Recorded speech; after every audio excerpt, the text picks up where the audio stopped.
ശരിക്കും അടുത്തൊരു ലോക്ക്ഡൌൺ വരികയാണോ നമ്മുടെ രാജ്യത്ത്? കോവിഡ് പാൻഡമിക്കിന്റെ സമയത്തുണ്ടായ ലോക്ക്ഡൌൺ പോലെ തന്നെ ആയിരിക്കുമോ വീണ്ടും വരാൻ പോകുന്നത്? ഇതാണ് നമ്മൾ എല്ലാവരും ചർച്ച ചെയ്തുകൊണ്ടിരിക്കുന്ന ഒരു കാര്യം. ഇതിലേക്ക് വഴിതെളിച്ച് വിട്ടത് ഈ കഴിഞ്ഞ മാർച്ച് 24 പാർലമെന്റിൽ നമ്മുടെ പ്രധാനമന്ത്രി ശ്രീ നരേന്ദ്രമോദി നടത്തിയൊരു പ്രസംഗമാണ്. അതിൽ അദ്ദേഹം ഇങ്ങനെയായിരുന്നു പറഞ്ഞത്: सभी पक्षों को जल्द से जल्द शांतिपूर्ण समाधान के लिए കോവിഡ് പാൻഡമിക് കാലഘട്ടത്തിൽ നമ്മൾ എങ്ങനെയാണോ നമ്മൾ അതിനെ തരണം ചെയ്യാൻ വേണ്ടി ഒരുമിച്ച് നിന്നത്, അതേപോലെ തന്നെ വീണ്ടും നമ്മുടെ രാഷ്ട്രം ഒരുമിച്ച് നിൽക്കേണ്ട ഒരു അവസ്ഥ വന്നിരിക്കുകയാണ്. ഇറാൻ, അമേരിക്ക, ഇസ്രായേൽ യുദ്ധം ലോകരാഷ്ട്രങ്ങളിൽ സാമ്പത്തികമായി ബുദ്ധിമുട്ടുകൾ ഉണ്ടാകുന്നു, എനർജി ക്രൈസിസ് മറ്റിലേക്ക് നയിക്കുന്നു. അതിനെ തരണം ചെയ്യാൻ നമ്മുടെ രാഷ്ട്രവും ഒരുമിച്ച് നിൽക്കണം എന്ന രീതിയിലാണ് അദ്ദേഹം പറഞ്ഞത്.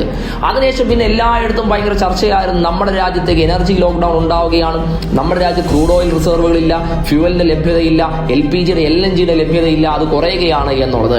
പക്ഷേ സർക്കാർ ഭാഗത്തു നിന്ന് വിശദീകരണങ്ങൾ പിന്നെ അതിനുശേഷം വന്നു. നമ്മുടെ രാജ്യത്ത് എനർജി ക്രൈസിസ് ഇല്ല, ക്രൂഡ് ഓയിൽ ലഭ്യം നമുക്കുണ്ട്, 2 മാസത്തോളം നിലനിൽക്കാൻ പറ്റുന്ന ക്രൂഡ് ഓയിലുകൾ മറ്റും നമുക്ക് ഇവിടെ ലഭ്യമാണ് എന്നുള്ള തരത്തിൽ വിശദീകരണങ്ങൾ മറ്റു വന്നു. പക്ഷേ രാജ്യത്തിന്റെ പല ഭാഗങ്ങളിലും LNGയുടെ LPGയുടെ ലഭ്യത കുറവുണ്ട്.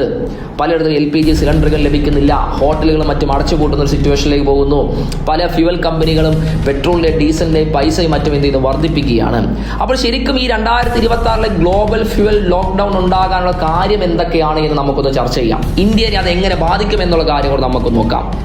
വിദഗ്ധർ പറയുന്നത് 1973 ഉണ്ടായിട്ടുള്ള ആ ഒരു എനർജി ക്രൈസിസ് 2026 വീണ്ടും ആവർത്തിക്കുമെന്നാണ് പറയുന്നത്. 73 ആ എനർജി ക്രൈസിസിനെക്കാൾ വീണ്ടും ഭീകരമായിട്ടുള്ള ഒരു സിറ്റുവേഷനിലേക്കാണ് നമ്മളെ ലോകരാഷ്ട്രങ്ങൾ പൊക്കോണ്ടിരിക്കുന്നത് എന്നാണ് വിദഗ്ധർ മറ്റും പറയുന്നത്.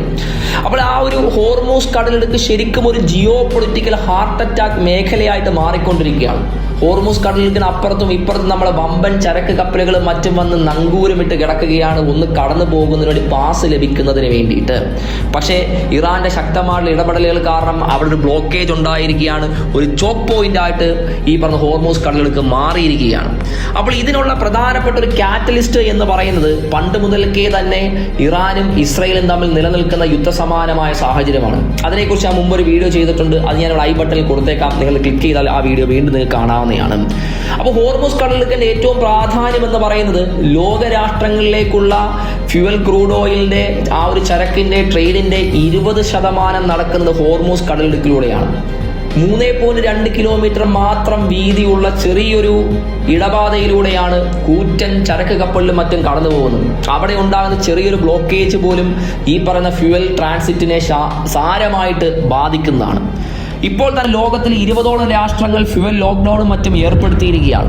20ഓളം രാജ്യങ്ങളിൽ 5 മണിക്കൂർ വരെ ഡെയിലി പവർ കട്ടും മറ്റും കൊണ്ടുവന്നിരിക്കുകയാണ്.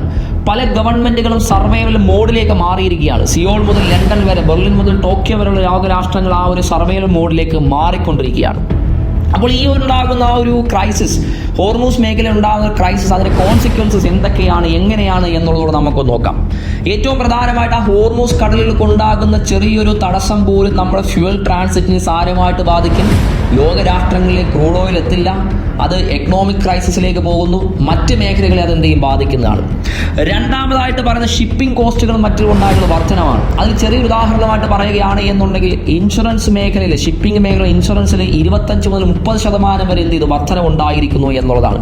ഖത്തർ പോലുള്ള രാജ്യങ്ങൾ ഫോഴ്സ് മജൂരെ പ്രഖ്യാപിച്ചിരിക്കുകയാണ്. അവർക്ക് LNGയുടെ ആ ഒരു ട്രേഡുമായി ബന്ധപ്പെട്ട പല കോൺട്രാക്റ്റുകൾ അവർ സസ്പെൻഡ് ചെയ്തു. വരുന്ന കുറേ മാസങ്ങളിലേക്ക് ഖത്തറിന് പല രാഷ്ട്രങ്ങൾക്കും അവർ കൊടുക്കാമെന്ന് പറഞ്ഞിരുന്ന LNG ആ ഒരു സപ്ലൈ അവർ നിർത്തിവെച്ചിരിക്കുകയാണ്, സസ്പെൻഡ് ചെയ്തിരിക്കുകയാണ്, ഹോൾട്ട് ചെയ്തിരിക്കുകയാണ് എന്നുള്ളതാണ് യാഥാർത്ഥ്യമായിട്ട് പറയുന്നത്. പല ലോകരാഷ്ട്രങ്ങളിലും മേജർ എക്കോണമീസും റാഡിക്കലായിട്ടുള്ള ഒരു സർവൈവൽ തന്ത്രങ്ങൾ മറ്റും ഇപ്പോൾ ഇവിടെ പ്രയോഗിച്ചുകൊണ്ടിരിക്കുകയാണ്. പ്രധാനമായിട്ട് ചൈന നമുക്ക് എടുത്തു പറയേണ്ടതാണ്. ചൈന കംപ്ലീറ്റ് ആയിട്ട് അവരുടെ ആ ഒരു ഫ്യൂവൽ എക്സ്പോർട്ട് ബാൻ ചെയ്തിരിക്കുകയാണ്. ഡൊമസ്റ്റിക് ആവശ്യങ്ങൾക്ക് വേണ്ടി മാത്രമേ അവരുടെ ഫ്യൂവലിന് ഉപയോഗിക്കത്തുള്ളൂ എന്ന് ചൈന പ്രഖ്യാപിച്ചു കഴിഞ്ഞു. ജപ്പാനിലേക്ക് വരികയാണെങ്കിൽ അവരുടെ ചരിത്രത്തിൽ തന്നെ ഏറ്റവും വലിയ എനർജി റിസർവിന്റെ റിലീസാണ് അവർ നടത്തിയിരിക്കുന്നത്. 15 ദിവസത്തേക്കുള്ള എനർജി ഓയിലിന്റെ റിസർവ് അവർ റിലീസ് ചെയ്തിരിക്കുകയാണ്. ഇന്ത്യയിലേക്ക് വരികയാണ് നമ്മൾ കിച്ചൺ ഫസ്റ്റ് ഇൻഡസ്ട്രി ലേറ്റർ എന്ന പോളിസിയിലേക്ക് മാറിയിരിക്കുകയാണ്. ആദ്യം നമ്മൾ ഹൗസ് ഹോൾഡിനെ സംരക്ഷിച്ച് നിർത്തുക, രണ്ടാമത് നമുക്ക് ഇൻഡസ്ട്രീനെ സംരക്ഷിക്കാം എന്നൊരു തരത്തിലേക്ക് നമ്മൾ ഇന്ത്യ മാറിയിരിക്കുകയാണ്. ഇനി പല ഏഷ്യൻ രാജ്യങ്ങളിലേക്ക് വരികയാണ് എന്നുണ്ടെങ്കിൽ അവിടെ എനർജി റേഷനിങ് വരെ അവർ ഏർപ്പെടുത്തിയിരിക്കുകയാണ്. ശ്രീലങ്ക പോലുള്ള രാഷ്ട്രങ്ങൾ നോക്കുകയാണെങ്കിൽ അവർ QR കോഡ് ബേസ്ഡ് ആയിട്ടുള്ള പാസുകളും മറ്റും ഫ്യൂവലിന് വേണ്ടി കൊണ്ടുവന്നിരിക്കുകയാണ്. എല്ലാ ബുധനാഴ്ചകളിലും അവർ പെർമനന്റ് ആയിട്ട് മാൻഡേറ്ററി ആയിട്ട് ലീവ് നൽകിയിരിക്കുകയാണ്. പാകിസ്ഥാനിലേക്ക് വരികയാണെങ്കിൽ അവിടെ 4 ദിവസം മാത്രം വർക്ക് ഡേ ആണ്. 50% വർക്ക് ഫ്രം ഹോം അവർ കൊണ്ടുവന്നിരിക്കുകയാണ്. ബംഗ്ലാദേശിലേക്ക് വരികയാണ്, LPGയുടെ പ്രൈസ് 18 മടങ്ങ് വരെ വർദ്ധിച്ചിരിക്കുകയാണ്. 5 മണിക്കൂർ വരെ ഡെയിലി ബ്ലാക്ക് ഔട്ടും പ്രഖ്യാപിച്ചിരിക്കുകയാണ്. തായ്ലാൻഡിൽ അവിടെ ഗവൺമെന്റ് ശക്തമായ നിർദ്ദേശം നൽകിയിട്ടുണ്ട്. AC ഉപയോഗിക്കാൻ പാടില്ല, എലിവേറ്റർ ഉപയോഗിക്കാൻ പാടില്ല, ലിഫ്റ്റുകൾ ഉപയോഗിക്കാൻ പാടില്ല എന്ന് ശക്തമായ നിർദ്ദേശങ്ങൾ നൽകിയിരിക്കുകയാണ്. മേഖലയിലേക്ക് വരികയാണ് എന്നുണ്ടെങ്കിൽ യൂറോപ്യൻ യൂണിയനിലുള്ള സ്ലൊവേനിയ എന്ന് പറയുന്ന രാഷ്ട്രം എനർജി റേഷനിങ് ഏർപ്പെടുത്തിയ ആദ്യ രാഷ്ട്രമായി മാറിയിരിക്കുകയാണ്. അവിടെ പൗരന്മാർക്ക് ഡെയിലി 50 ലിറ്റർ മാത്രമേ ഫ്യുവൽ നൽകിയുള്ളൂ, അത് മിലിറ്ററിയുടെ മേൽനോട്ടത്തിൽ. ജർമ്മനിയും ഇറ്റലിയും ടെക്നിക്കൽ റിസഷൻ പ്രഖ്യാപിച്ചിരിക്കുകയാണ്. അതേപോലെ തന്നെ നമ്മൾ സൗത്ത് കൊറിയ പോലുള്ള രാഷ്ട്രങ്ങൾ നോക്കുകയാണ് എന്നുണ്ടെങ്കിൽ അവർ ഗ്രീൻ എനർജിക്കായിരുന്നു അവർ പ്രാധാന്യം നൽകിക്കൊണ്ടിരുന്നത്. അവരതിൽ നിന്നും വ്യതിചലിച്ചുകൊണ്ട് ഇപ്പോൾ കോൾ ബേസ്ഡ് ആയിട്ടുള്ള എനർജി പ്രൊഡക്ഷൻസിനും കൂടുതൽ പ്രാധാന്യം നൽകുന്ന ഒരു സിറ്റുവേഷനിലേക്ക് വന്നിരിക്കുകയാണ്. ഇനി നമ്മൾ ഇന്ത്യയിലേക്ക് വരികയാണ്. നമ്മൾ ഇന്ത്യ ഈ ഒരു ഗ്ലോബൽ എനർജി സപ്ലൈ ഷോക്കിനെ എങ്ങനെയാണ് തരണം ചെയ്യുന്നത്, അതിനുവേണ്ടി നമ്മൾ ഇന്ത്യ എടുക്കുന്ന ആ ഒരു എനർജി സെക്യൂരിറ്റി എന്തൊക്കെയാണ് എന്നുള്ളത് നമുക്ക് നോക്കാം. നമുക്ക് ഇന്ത്യയിൽ നമുക്ക് ആ ഒരു ഫ്യൂവലിന്റെ റിസർവ് എന്ന് പറയുന്നത് ഇപ്പോൾ ഏകദേശം 2 മാസത്തോളം ഉപയോഗിക്കാൻ പറ്റിയത് ഉണ്ട് എന്നാണ് നമ്മൾ സർക്കാർ വൃത്തങ്ങൾ പറഞ്ഞത്. പക്ഷേ ഇന്റർനാഷണൽ എനർജി ഏജൻസിയുടെ റിപ്പോർട്ടുകൾ പ്രകാരം ഓരോ രാഷ്ട്രങ്ങളും 90 ദിവസത്തേക്കുള്ള ക്രൂഡ് ഓയിൽ റിസർവ് ഉണ്ടായിരിക്കണം എന്നുള്ളതാണ്. പക്ഷെ നമുക്ക് 2 മാസത്തേക്ക് മാത്രമേ ഉള്ളൂ എന്നുള്ളതാണ് അവിടുത്തെ യാഥാർത്ഥ്യം എന്ന് പറയുന്നത്. രണ്ടാമതായിട്ട് ഈ ഒരു എനർജി ക്രൈസിസ് ഇതുവരെ നമ്മളെ സാരമായി ബാധിക്കാത്തതിനുള്ള പ്രധാന കാരണം എന്ന് പറയുന്നത് നമ്മുടെ രാജ്യത്തിന് വിദേശ രാജ്യങ്ങളുമായിട്ടുള്ള ആ ഒരു ഡിപ്ലോമാറ്റിക് ബന്ധമാണ്. ഹോർമൂസ് മേഖലയിൽ നിന്ന് നമ്മുടെ ഇന്ത്യൻ കപ്പലുകൾക്ക് LPG LNG ക്രൂഡ് ഓയിലുമായിട്ട് നമുക്ക് ഇന്ത്യയിലേക്ക് കടന്നു വരാൻ സാധിച്ചു. റഷ്യയുടെ ഭാഗത്ത് ക്രൂഡ് ഓയിൽ മറ്റും നമുക്ക് ലഭിക്കുന്നുണ്ട്. ആ ഒരു ഡിപ്ലോമാറ്റിക് ടൈസ് നിലനിൽക്കുന്നതുകൊണ്ട് ഇപ്പോഴത്തുള്ള ആ ഒരു പ്രശ്നങ്ങൾ നമ്മളെ സാരമായിട്ട് ബാധിക്കുന്നില്ല. പക്ഷേ ഈ യുദ്ധം നിലനിർന്നു പോവുകയാണ് എന്നുണ്ടെങ്കിൽ നമ്മളെയും അതെന്ത് ചെയ്യാം, സാരമായിട്ട് ബാധിക്കാവുന്നത് ആണ്. ശരിക്കും ഈ ഒരു യുദ്ധം നമുക്കൊരു ഡോമിനോ ഇഫക്റ്റ് ആണ് നമുക്ക് ഉണ്ടാക്കിയിരിക്കുന്നത്. എനർജിയുടെ ആ ഒരു ക്രൈസിസ് ആണെങ്കിൽ പോലും അത് മറ്റ് മേഖലകളെയാണ് സാരമായിട്ട് ബാധിക്കുന്നത്. പ്രധാനമായിട്ട് നമ്മുടെ ഫുഡ് സെക്യൂരിറ്റി മേഖലയെ അത് ബാധിക്കുന്നുണ്ട്. ഫുഡ് സെക്യൂരിറ്റി മേഖലയിൽ ബാധിക്കുന്നു എന്ന് പറയുമ്പോൾ കൃഷി മേഖലയാണ് അത് ബാധിക്കുന്നത്. നമുക്ക് അവിടെ ഫ്യൂവലിന്റെ കോസ്റ്റ് വർദ്ധിക്കുമ്പോൾ അവിടെ ഫെർട്ടിലൈസറിന്റെ കോസ്റ്റ് വർദ്ധിക്കും. ഫെർട്ടിലൈസറിന്റെ കോസ്റ്റ് വർദ്ധിക്കുമ്പോൾ അവിടെ നമുക്ക് ഫുഡ് ഇൻഫ്ലേഷൻ ഉണ്ടാവും. ഫുഡ് സെക്യൂരിറ്റി അത് ബാധിക്കും. രണ്ടാമതായിട്ട് ഇൻഡസ്ട്രിയൽ കൊളാപ്സ് നമുക്ക് അവിടെ ഉണ്ടാക്കും. പല ഫാക്ടറികളും ഷട്ട് ഡൗൺ ചെയ്യുകയാണ്, ഫ്യൂവൽ കോസ്റ്റ് ബിയർ ചെയ്യാൻ പറ്റാത്തത് കൊണ്ട്. മൂന്നാമതായിട്ട് എക്കണോമിക് ക്രൈസിസിലേക്ക് പോവുകയാണ്. കറൻസിയുടെ മറ്റും ഡീവാലുവേഷൻ സംഭവിക്കുന്നു. പല ആൾക്കാർക്കും ജോലി നഷ്ടപ്പെടുന്നു. അൺഎംപ്ലോയ്മെന്റ് റേറ്റ് വർദ്ധിച്ചു വരികയാണ് ചെയ്യുന്നത്. നമുക്ക് സസ്റ്റൈനബിൾ ആയിട്ടുള്ള സിറ്റുവേഷൻ ലോകരാഷ്ട്രങ്ങളിൽ വേണമെന്നുണ്ടെങ്കിൽ ക്രൂഡ് ഓയിലിന്റെ വില ഒരിക്കലും $150 പെർ ബാരൽ വർദ്ധിക്കാൻ പാടില്ല. മാക്സിമം $150 പെർ ബാരൽ വരെ മാത്രമേ വരാൻ പാടുള്ളൂ.